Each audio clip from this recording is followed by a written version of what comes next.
Also, I have to thank the folks that Jim is one of the mainstays of this campaign. This is now turned into a campaign, and we're going to keep it up. And we owe it to our comrades, our colleagues who work all over this country. And it's true. There's people now who have cancer, and they're told, and they know they'll be dead in a few months. And what are they doing? They have to keep working. There is something wrong with society that allows that to happen. This is wrong. And these people over here are responsible for it. Nobody else. And the only way we can fight back is to get together, stick together, and tell these people the game is over. I am not a banker. I am not a big industrialist. I don't give brown bags to these people. I'm a taxi driver, and I'm struggling to keep my family and keep it together. And I'm not the only one here doing that. Get up off your knees and get out there on the street.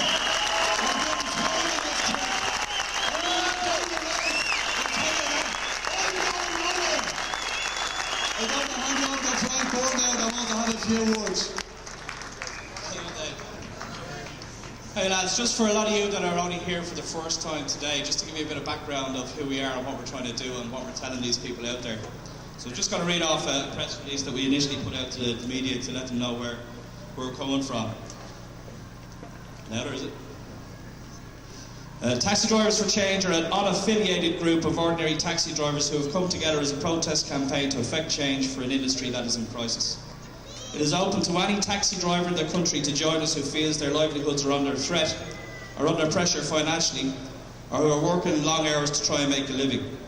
Also those who feel generally disaffected with the lack of ability to achieve any changes either through their representative bodies or the Taxi Regulation Commission.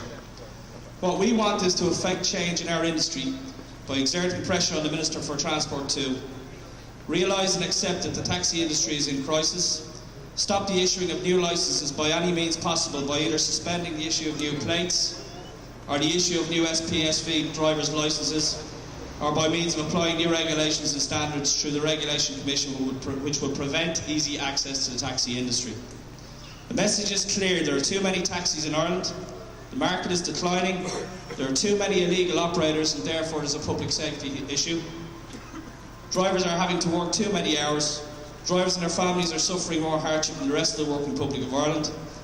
The Minister for Transport and the government are not listening, and all we want is the Minister to listen to us, issue the good body report, and review and restructure the taxi industry.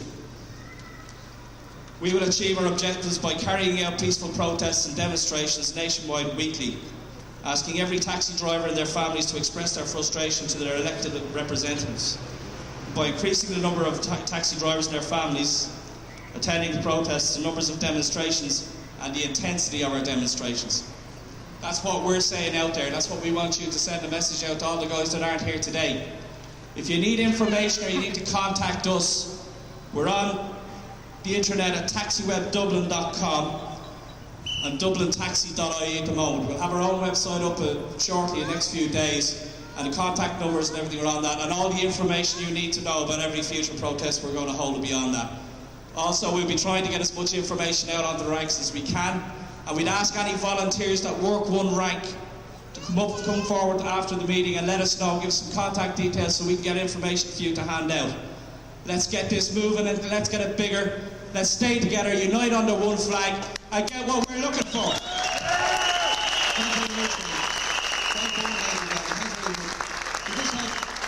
We've one more final speaker here now. We're going to have a few words.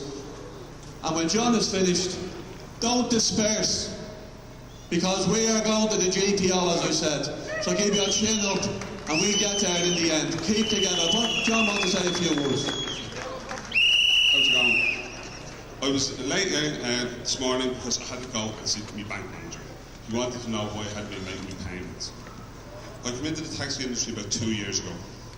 About 2 years ago, I came into the taxi industry. I was asked to get a reasonable car. I didn't have enough money to buy one, so I had to buy a new one. It was the only way I could get credit, because I borrowed €7,000 off the credit union to buy the plate. So I pay back €120 a week. This is just a word of warning for the 3,500 people who are thinking of coming in, thinking of getting on the gravy train. It ain't the gravy train. I pay €120 a month back to the credit union for the plate.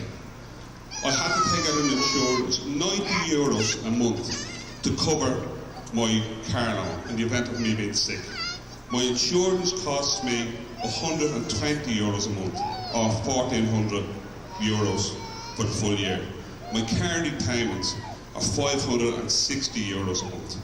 That's €890 per month for the privilege of coming to work. If I park that in the garden, it still costs me that before I earn a penny. I reckon it's costing me €220 a week by the time I pay a bit of fuel. I cancelled my VHI, by the way. That was €68 a month. I couldn't afford it. Right? I had to decide what I was going to do. The first €220 I earn every week just covers my expenses. So I'm actually paying €230 for the privilege of having a job. Right? Now that's before I go to work, before I do anything. If I stay in bed, it still costs me €220 just to have a car in my garden. Just to say, I'm a taxi driver. There's my taxi. That's all it does. It doesn't, I haven't done any work, I haven't done anything. So it's costing me €220 a week just for the privilege of calling myself a taxi driver. But if I go on the dole, I can get €205 a week for doing nothing. So by me sitting on my arse doing absolutely nothing, in real terms, I'm €425 a week better off. There's something wrong, buddy. You know what I mean? There's something wrong. So the 3,500 people out there that are thinking, I'm going to become a taxi driver, there's a fortune in it. I'm telling you boys, be warned. Listen to this. Tell them.